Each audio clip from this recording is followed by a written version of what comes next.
Oh, I think again I didn't send out the review today. Man, I keep forgetting. Okay, Larner told me about it by the wedding. Okay, good. So which part did I tell you? You missed the Chazorah, you told me. Anyway, so Rabbi Yossi says that you can't go out. Well, oh no, Wait, the Mishna dog's starts making with, on the floor. I'm coming. Sorry, I'm late. Wow. Dog's fishing on the floor. Sorry. All right. Yeah, that's just what you needed in your life. That's what I needed. Exactly. This is what goes on. Okay. One-legged man going out with his stump. Then Rabbi Yossi says he can't go out with it. Then we said that there's a place for padding, then it could become tameh. And the above cases, similar halachas with somebody missing both feet. Then the Gemara has the first Amud, which version of the Mishnah is correct, meaning is it Rabbi Yossi who's machmer or Rabbi Yossi who's mekel. And then we said the padding becomes tameh medrus, which is something that goes under you and not tameh mace. And the Rabbi disagrees. And then they bring proofs from the wagon that the kids ride on, and from an old man with a walking stick. And then we discussed wearing these things in the Beis HaMikdash. And then we said three definitions of luktamin, which is either a mask or a horse that clowns ride on, or stilts. Then we had a Mishnah, boys can go out with knots, sons of kings can go out with bells, and these applies to everyone. And then we had Machlokes what those knots are, then using these suction cups on the stomach on Shabbos, using oil for hangover on Shabbos, and then walking outside with a stone meant for pregnancy. And then we had medical advice from the mother of Abaya. Okay, and that's where we continue with the medical advice. Amar of Huna, those are the last three words on the Amud, Amar of Huna, and then we switch to Samach Zayin Amar Aleph. Right? So the Gemara is continuing with these refuah Gemaras. Okay, then there is some interesting Gemaras tonight. Actually, some that's in Yonah the Yoma, but it's going to have to wait till Amud Beis. So Amar of Huna. Did you answer yesterday, or did someone ask? I feel like they did, but how are we supposed to look at these refuah parts of the Gemara Bizman Hazeh when? Yeah, it's not applicable Bizman Hazeh. That's basically what most say. It's not applicable Bizman. There's Rambams about it. There's other things about it, but these things are not applicable nowadays. So, not that we shouldn't be learning it, but like, why do we learn it then? It's part of Shas. It's part of Shas, so we got to learn it. Okay. Otherwise, we can't make a Siyam Shas. You know what I mean? No, that's not what it's about. I'm just saying that it's part of the Shas. I mean, it's probably worth our while to learn it, to see what we could, take out from it, like what they did back then. I'm not saying it's just a waste of time, right? Okay. Right. Yeah. So anyway, so la'ashta tilsa. For l'ishta, like what we said the other day, was a fever yesterday. Tilsa. So it happens. You have it means. Rashi says that you have every 3 days this fever comes. Laisi shiva silve mishiva dikli. So you bring 7 branches from 7 decals from 7 date trees. The shiva tzivi mishiva kshuri, and 7 splinters from 7 wooden beams, kshuri's beams. The shiva sichi mishiva kshuri, and 7 nails from 7 bridges. The shiva ktimi mishiva tanuri, and 7 pieces of ashes, I guess, from 7 different ovens. V'shiva afri mishiva sinri, and 7 things of dirt, offer as dirt, mishiva stanri, from 7, what do you call it? A door socket, yeah? That's what Art Scroll says. Hold on. Yeah. Now, I want everybody to think that I understand all this Gemara without the help of the Art Scroll. I use the Art Scroll to get all this stuff straight. So don't think that I'm some sort of mad genius or whatever. I don't think any of you think that anyways, but just in case that you did. Toby Langer's like, oh yeah, finally reality check. But anyways, it is a tough thing. So I got to look at the Art Scroll. Didn't we have this something in Brachos also with the seeing the Shadim 7 and 7 generations? Yeah, very good, very something. good. Yeah, a lot of Shadim Gemaras in Brachos. Yes, there's a lot of Shadim Gemaras in Brachos. There's some Gemaras like there's blot of these in Avodah Zarah. Gittin has some of this. Yeah. So B'Shiva Kufri, B'Shiva Arabi, and 7 types of how do you call it? Kufri is tar from 7 ships. B'Shiva Buni Kamuni, and 7 types of cumin, and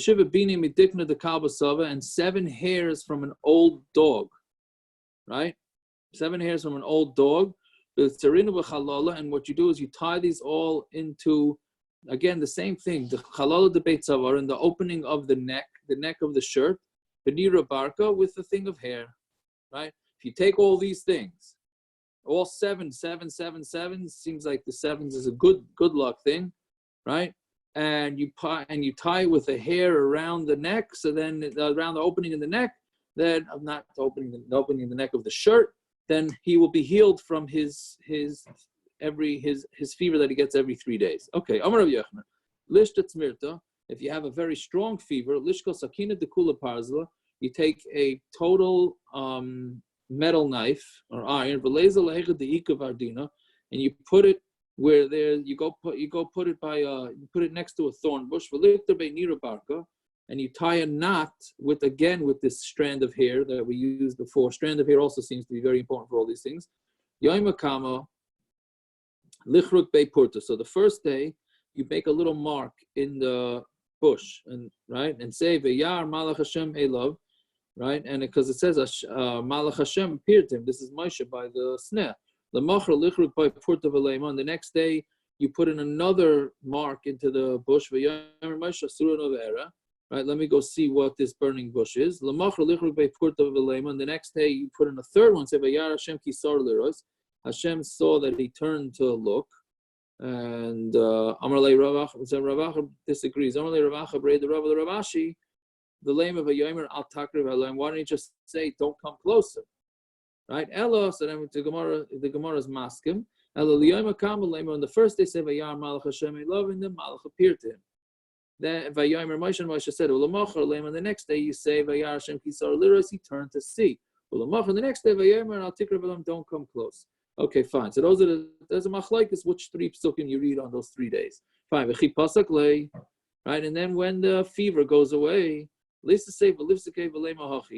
should bend over and talk to the sneh, talk to the bush, right, and say Hasneh. Mr. Thornbush, I guess Thornbush, a double lashon. Not because you are the highest of all the trees. Obviously, a thornbush is very low to the ground. Not because you were the highest of the trees that Hashem put a shechina on you. But because you have the most anivus from all the trees. And praise is Hashem that He put His shechina onto you. And just like the fire did not burn Chanani Mishal V'Azayah, Varikas Min Kadamai, and the fire ran away from them, meaning the fire didn't burn Chanani Mishal V'Azayah. Same thing, that you should take your fire and run away from me, right? So that's basically, because the burning bush is where the first real thing of fire was. Now, I think what's interesting is that the sneh, right? What does the Torah say about the sneh? Is that the fire didn't consume it. It burned, but it never consumed the sneh, right? I just wonder if that has to do with this also. Agav, from the sneh, we also learn, some want to bring an interesting raya that electricity is considered, you could have a fire even if it doesn't consume, because some places say is a light bulb considered eish for Shabbos, right? Is a light bulb considered eish for Shabbos, right? So some want to say that the only way you can be over on burning something on Shabbos is if it consumes something. If it doesn't consume anything, then it can't be considered a fire. So fire and light bulbs doesn't consume anything. So the other person want to say, what do you mean by the sneh? The sneh is considered fire, and it didn't consume anything, right? So some want to say from that you would still be chayiv for Eish on Shabbos. Okay, that's just an interesting. But I thought we weren't. I thought we didn't make psak off of Nissim and Niflos, you know. Correct, that's true, but from the Torah, I think that's why it was really said tongue in cheek. That's why really, but that was one of the proofs. I mean, the Torah didn't have to tell you that the sneh wasn't being consumed. right? But the Torah had to say it anyways. Okay, fine. L'simta lema hachi for l'simta is for pimples or let's say article says boils. Baz bazia mas masya kas kasya sharle varmale. Right, these are all names, right? These are the malachim that went from Stoim to heal asah shchina ku'ivin, to heal painful what do you call it? Boils, right? Bazach bazich bazvizach masmasich kamen kamech einech bech einech bech. So what he does is he says to them, stay the way you are, right? Asrich bech, make your stay where you asrich bech is your place should be where you are. Zarech kekolaru kefrida the light part of the letter of it. May your zera, your seed, be like something that's colored, and like a kopirda is like what's it called, a mule, that they can't have kids, right? The light part of the letter, they don't have children. Therefore, the boil should stop, and you shouldn't multiply in my body either. L'kipa lemahachi, for blisters you say this. Cherev shlufa v'kela netusha.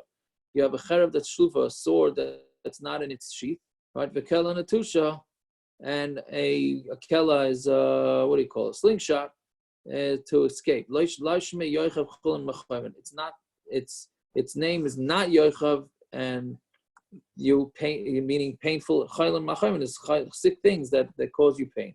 Fine, that's another thing.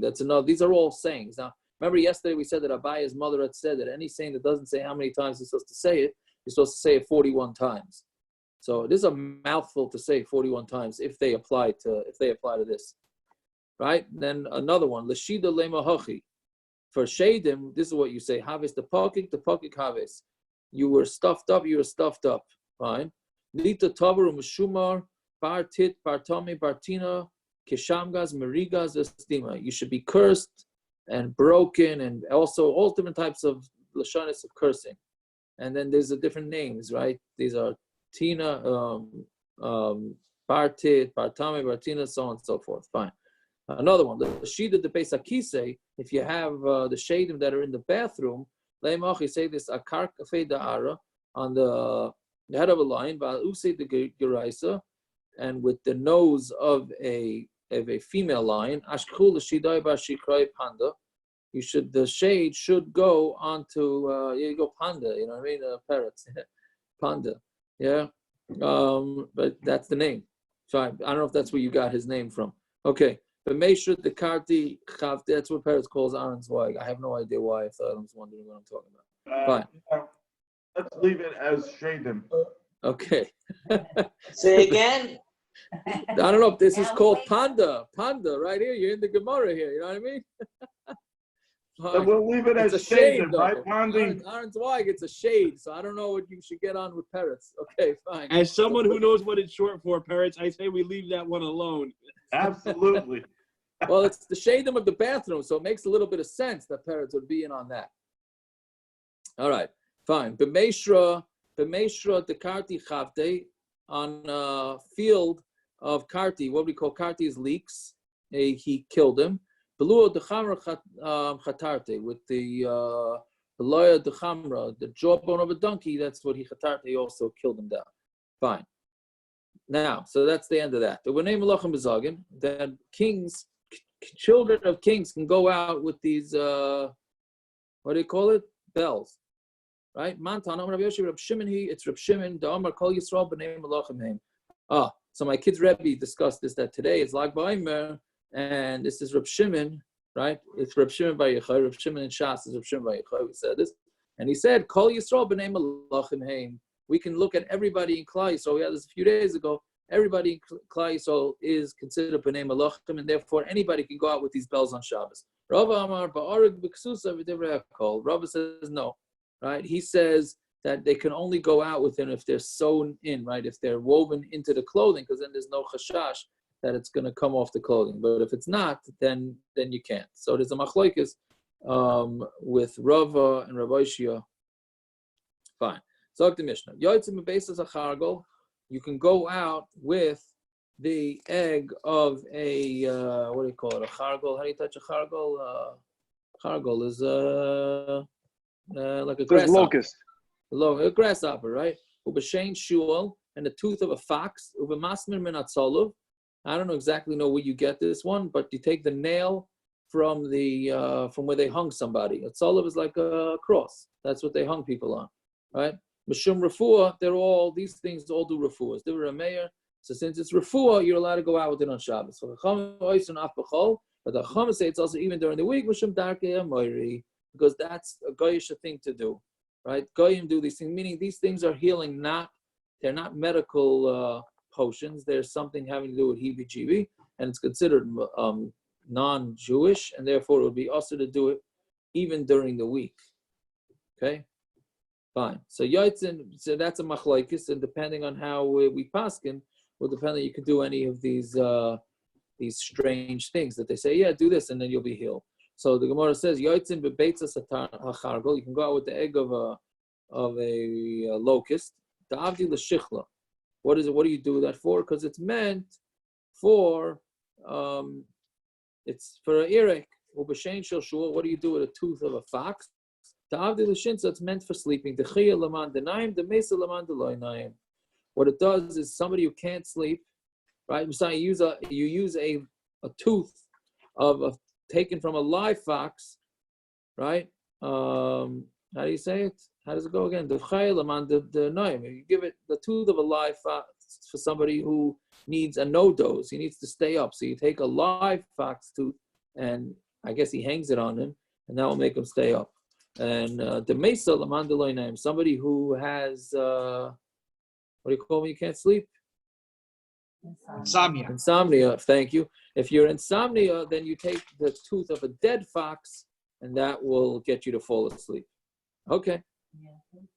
But with Masamim and Atzolov and a nail from a thing that you hang people with, the Avdi Lazirpa, right? That's good for helping the swelling of a wound go down.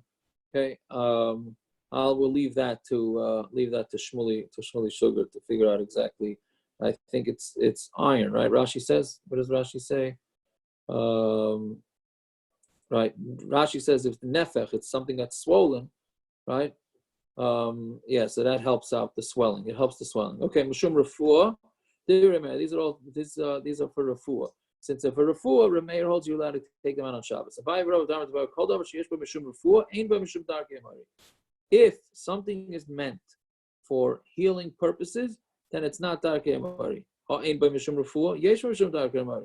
mashma that if it's not for refuah, then you're going to have darkei amari. It's just vatani ilan shemesha peraisav.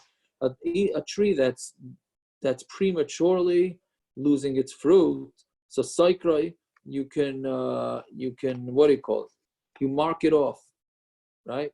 With red, the sikra, that you make it red on the tree, and you put stones around it, right? So now why are you doing that? The reason that you would put stones around the bottom of the tree is so that it should, means it should lose its strength, right? Because Rashi says that sometimes trees are growing so much that they're actually killing the fruit. So what you do is you put rocks on it, and that slows the growth of the tree, and therefore it's not gonna kill itself. But painting the tree red, what kind of refuah you doing? That must be that it's a darkei amari, a goyish thing to do. Excuse me. So we say kihechi the lechazia inchi v'libayale rachmi. So the Gemara answers, no, it's not to do heebie-jeebies by painting trees red. It's so that a person will see it and they're going to say, oh, that guy's having problems with his trees. Whenever you walk by a tree and you see it red, you're going to say, oh, this person's having issues with the trees, and Rahmanas, let me daven for him that he should have parnasa from his trees. Kedetani v'tamei tamei yikra.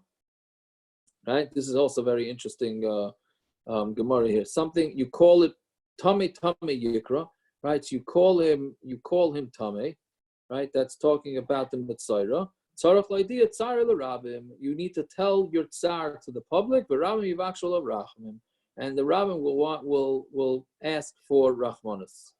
Right, which is interesting because people that have tsaras, so some people have the mahalach that they keep it private, Altayin Hara, this, that, and others based on this, let people know about the tzara, so that the more people daven for them, the more the better it'll be. The more people daven. We had a Gemara like this earlier.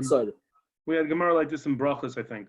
We're talking about someone was a chola, they should let it be known so people can daven for them. Right. But this, I don't remember what the source is for those that decide to keep it quiet. I think they would summon min ayin. Maybe there's things that are summon min ayin. I don't know. Okay. Amar Ravina, Kaman Talina Kavse B'dikla. Who do we go with when you put a bunch of Kavse B'dikla? When you take dates, what do you do?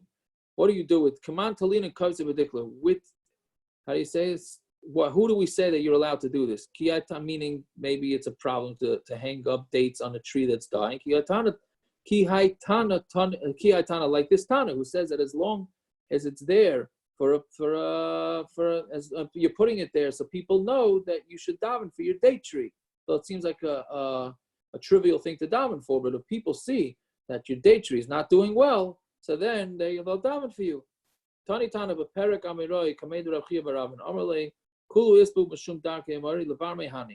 So they said this in front of a Tana, and he said all these things, right? They're all assur. They're all dark emari except for these few things, right? Okay. Now, somebody who has a bone in his throat, maybe you take whatever bone that he has stuck in his throat. Now, I don't know how you have so much time for a guy who has the bone stuck in his throat.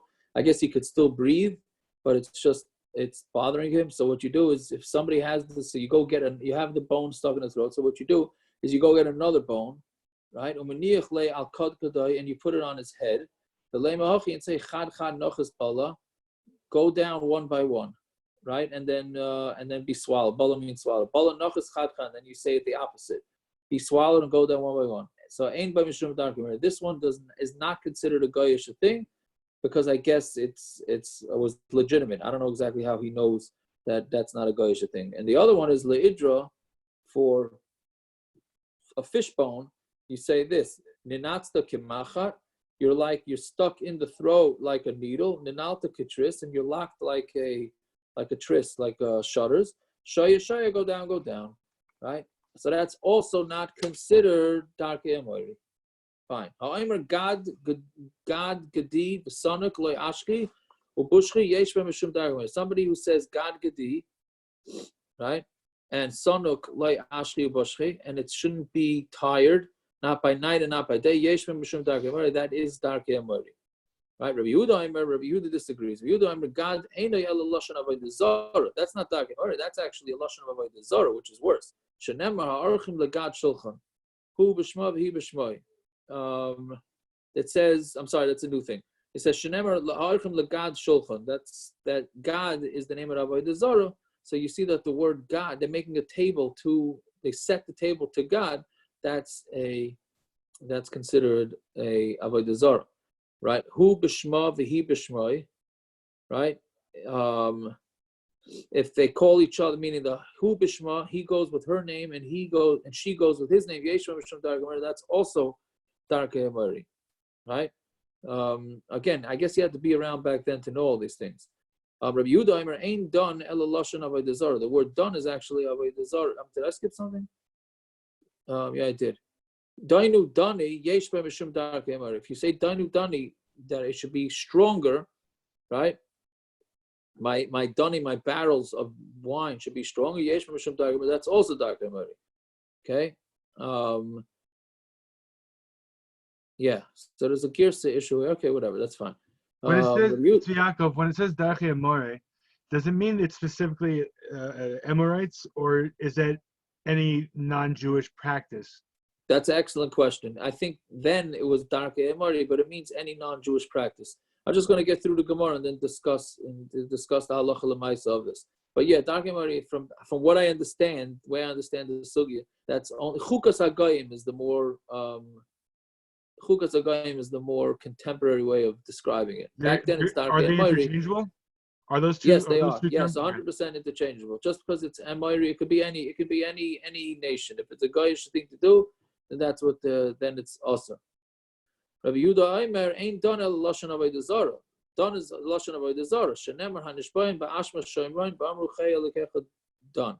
Right. So you see that the done is the name of their God. Okay.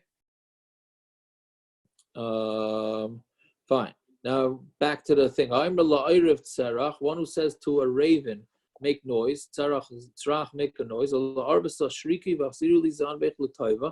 Or he says to a female, to a arbisa, to a female arev, say, turn your tail, l'toiva for me, meaning turn your tail to me. Again, these are some sort of good luck charms. That's also darkei amori. What, by the way, what's the most common of these things? The bendel, right? The red string around the wrist, right? Is that darkei amori or not? I don't know. Many people say it is darkei amori. That this good luck charm that people have. I think that's the most common application of this Machlokes that the Gemara is saying here. So is that considered darkei amori or not? Fine. People call the red bendel of avodah zarah as well. Right. So you got all three opinions. Mamish, right. That's exactly what this Gemara is. You have avodah zarah, you have darkei amori, and you have and some people that say, nah, it's nothing. Right. So I'm a shach the tarnagol says shekara arvis. If somebody says shech this tarnagol, that sounds like a raven, but tarnagelis shekara gavris, or a tarnagolis, or a hen that sounds like a rooster. Yesh mishum darkei amori. That's also darkei amori. Eshtav Eiser. If somebody says, I'm going to drink and leave over, I don't think anybody on this daf has any sort of ability to drink and leave over, right? That's not negated to us. So Yesh Mishum Darkei Amori, that's also because darkei amori. Okay? Again, these are all things that you do for luck. Yeah? Meaning I think darkei amori, when it says darkei amori, it's the rights of avodah zarah? No, it's not avodah zarah. It's a v'chukaseyim loisei lechu. This could be an issur daraisa of the pasuk v'chukaseyim loisei lechu. You should not go in their ways. Does the person have to give up his life for this? No. Only according to those opinions, what that done and God are avodah zarah, that may be, but I don't think that's considered doing avodah zarah. You're just saying something over the name of avodah zarah. No, these are not. These are just chukas goyim is an issur in the Torah. It's an issur daraisa. I'm not shrugging it off. I'm just saying it's an issur. It's an issur to the Torah, not avodah zarah. Hamavakas beitzim bakos. So somebody breaks eggs on a wall, b'fnei efroichim, in front of efroichim, and this seemed to be some sort of skula that they shouldn't die, right? Yesh v'mishum darkei amori. That's also darkei amori. If hamegas b'fnei efroichim, somebody megas is to mix. B'fnei efroichim. See, you're mixing food, I guess, in front of them. Yesh also v'mishum darkei. It also says darkei amori. Hamrakedes, somebody who dances, or count 71 efroichim chicks so that they shouldn't die. Also has darkei amori. Yeah. Hamrakedes lakutach, a woman, if she dances, right? Hamrakedes is female, so she dances in front of the kutach. Kutach was like the main dish back then. That was right. It was made out of some bread and some milk and some spices, whatever it is. So I guess if you danced in front of it, somehow that affected the food. So I don't want to be a cynic, but sometimes I can't help myself. So what should I tell you? We had a week ago, we had that the ketairas, you're supposed to make noise, right? And that makes the ketairas smell better, correct? Doesn't that sound similar to this? All I'm trying to bring up is that this is a very fine line that you're walking here with what's considered darkei amori, what's not. That's what's so confusing about the sugya. If a woman makes everybody be quiet when they come into the kitchen, so that her lentils, right? Adashim is lentils should work out. Now I know women say don't come into the kitchen and jump when there's a cake in the oven, right? Because you make it fall, right? You make it fall. I don't know if you guys ever had that experience, but yeah, I've had that experience. So yeah, so is that darkei amori? You're muted, Dobie. I can't hear you. Why in the world are you jumping around in your kitchen? That's a different. Maybe I was jumping around because I couldn't wait for the cake to come out. Something like that. Probably that's what it was. But you're not worried about avodah zarah. You're worried about the cake. Correct. So how do you know that this lady is making everybody be quiet? Because noise is going to mess with her cholent. Essentially, this is lentils, right? You got yeshiva guys that get very superstitious about their cholents, correct? You can't go near it, and you got to only put in this type of spice, that type of spice. How do you know if that's the darke amari or not? I'm just throwing it out there. That's all. Fine. Or a woman who yells in front of her beans, in front of her cholent, also has darke amari. And then you have this one is a real winner. If a woman goes to the bathroom in front of her pot of food, which I'm not saying if that's the way it rolls, I'm not so sure you should be eating it, but if she does this in front of her pot of food, and somehow it cooks faster if she goes to the bathroom in front of her food. That's also darkemer.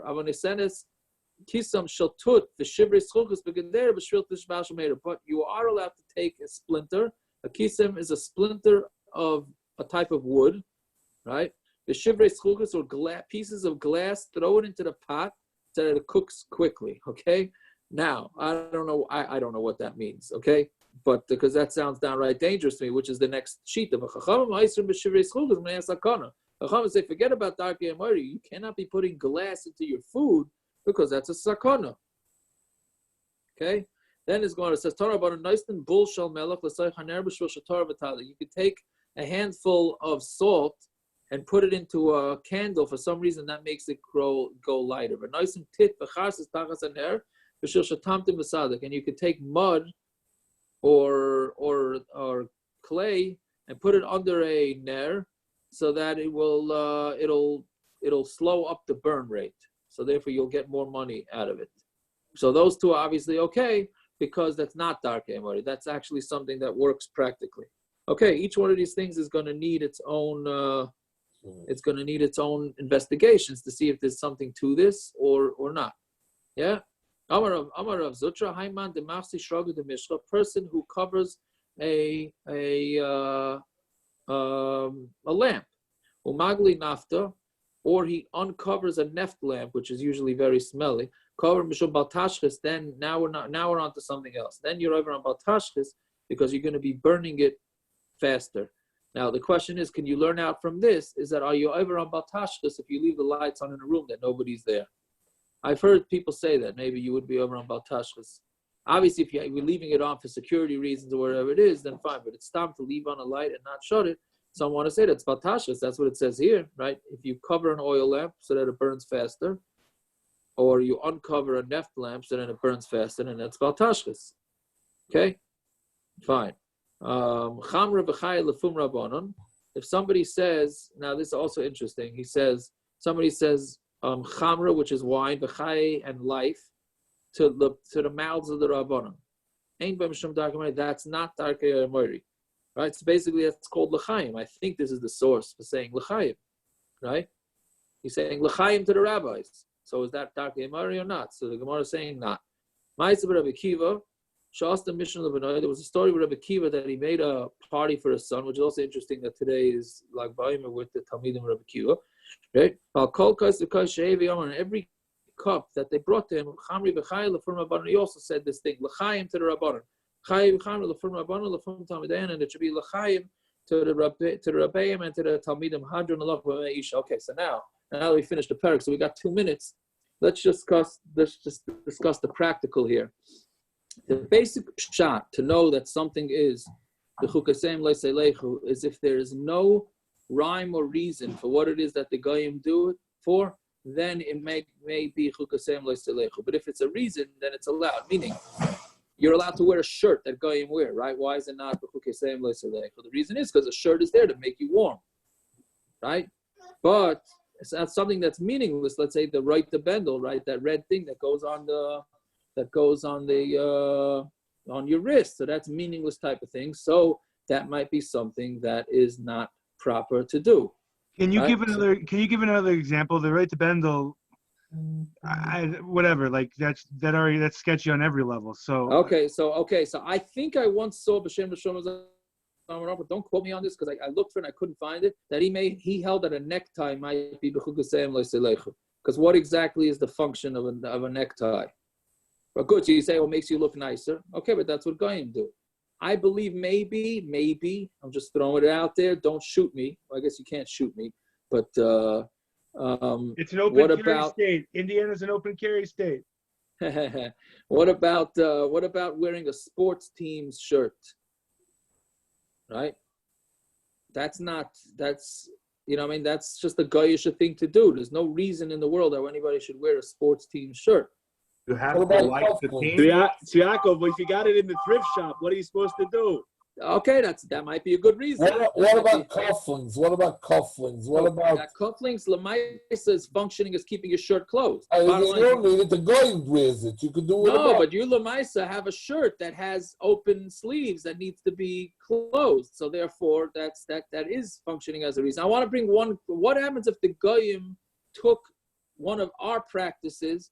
And this is what I was saying is Negeya Lamaisa, is Negeya to Shavuos, 2 weeks Bez Hashem, right?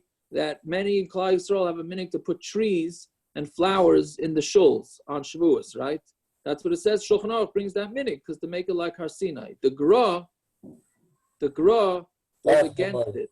The Gra was against it, which is I think the way yeshivas have gone with that. He was against it because the goyim have adopted it. Right, so the Gra was of the opinion that even if the goyim take our minhagim, and they do, that's where the kratzmach tree is coming from. At least that's what he's saying.